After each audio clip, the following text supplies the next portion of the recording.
Alright, here's a video for 9.2 day 3 or part 3.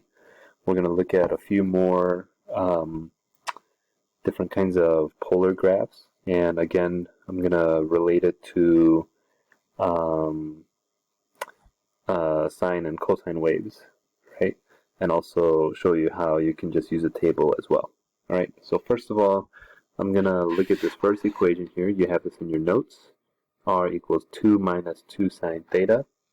And if we were to treat this as a rectangular equation, and if we rewrite the equation, we would get negative 2 sine theta plus 2, right? If we just rearrange the order, okay? And we're just gonna remind ourselves a few things here, okay?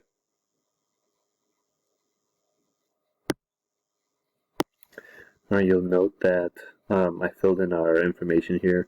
We know that the vertical shift is 2, the amplitude is 2, right, because of this. There is no phase shift because there's no C value, and our period is 2 pi because the B value is 1, 2 pi over B is just 2 pi. Alright, so here's what my graph looks like. Alright, I'm going to go from 0 to 2 pi, pi half, and of course we have 3 pi over 2. Right? Now, the y value, right, since there's a vertical shift of 2, we know that I'm going to treat this middle line here as 2. Oops.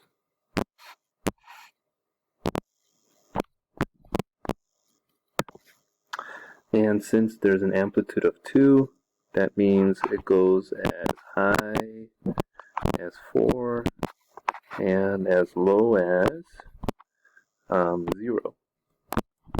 Okay. Also, since this is a negative a value, right, we know that, well, first of all, the sine curve starts on the middle line, right? I know it's been a while since we've done these trig graphs, but because it's negative, it's going to start by going down. So at pi halves, it's going to come to a minimum at 0. It's going to come back up to the middle line at pi, up to the peak at 4 at 3 pi over 2, and down to the middle line at 2 pi. And so this is our curve, right? That's what it looks like. Okay, so how does that relate? Well, we're going to take these points, and those are going to be our points on the polar grid. Alright, let me erase a few dots that appeared here. So here at angle 0, right, here's angle 0. This value is 2. This is your R value, right? So the first point here is 2 comma 0. That's your R comma theta. So at 0, we're going to go out 2 rings. There's our first point. Okay. At pi over 2, which is right here, pi over 2, it's the R value is 0. So it's here at 0. At pi, it's 2. Here's pi. So it's 2 units this way. It's positive 2. So it's 2 rings out in this direction of pi.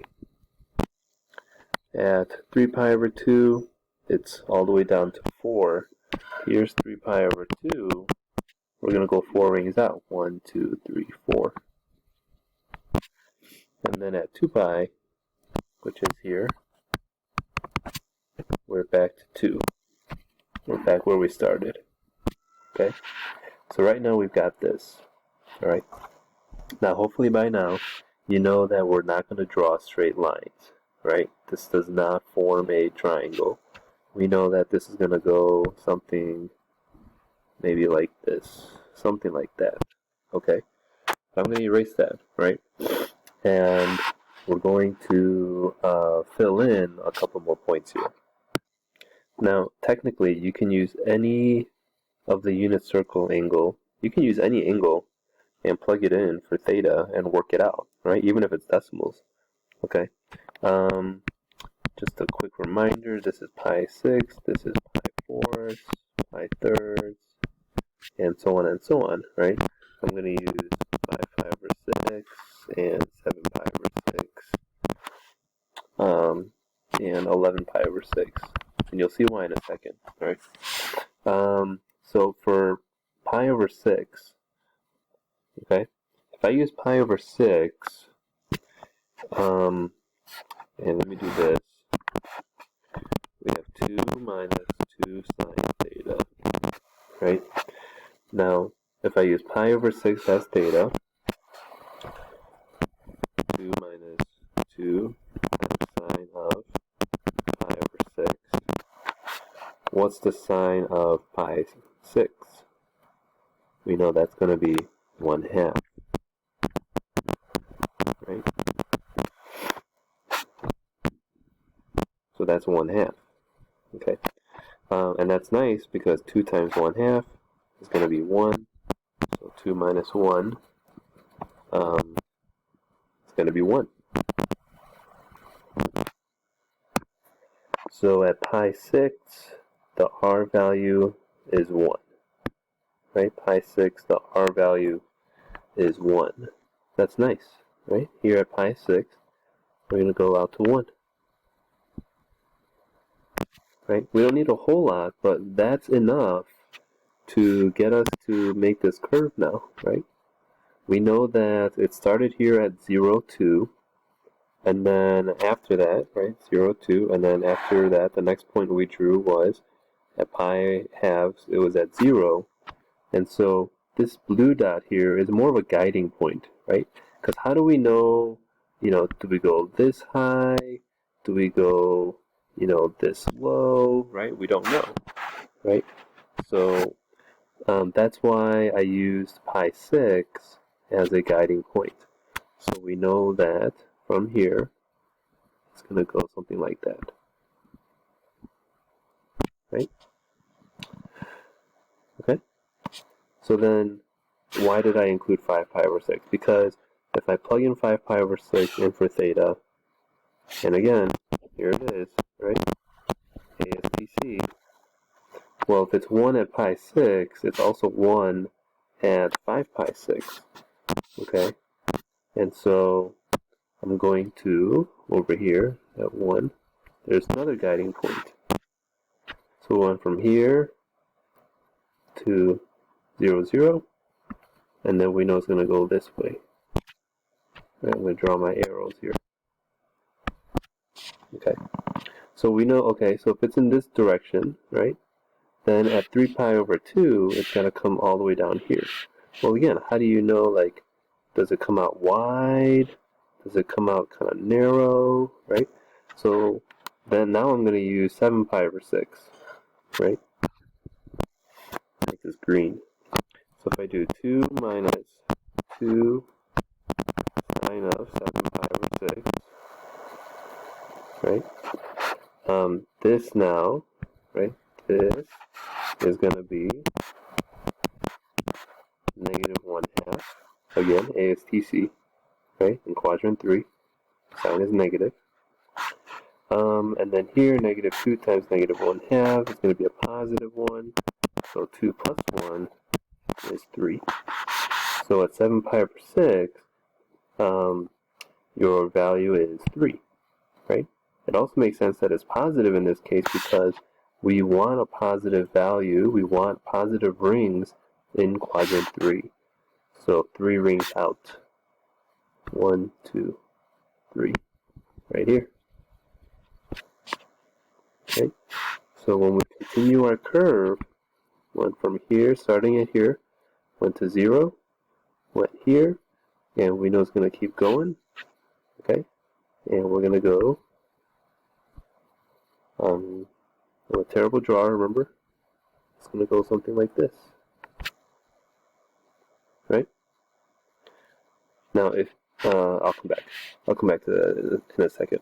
So then, if there's a point here at 7 pi over 6, we know that there's got to be a reflection point here at 11 pi over 6. Right? Also 3 rings out. 1, 2, 3. It's supposed to be green.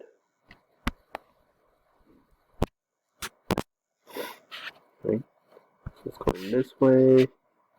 So we know it's going to go this way. And there it is. Now we're done. Right? Once you get back to where you started, that's how you know you're done. Okay. This specific type, okay, this is called a cardioid. That is terrible. Right?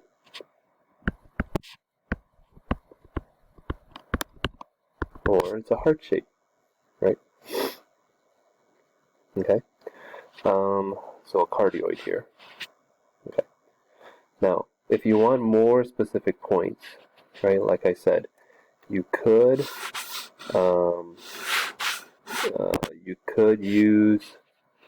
plug in pi-fourths into the equation, right? You can use your calculator and get some decimal values.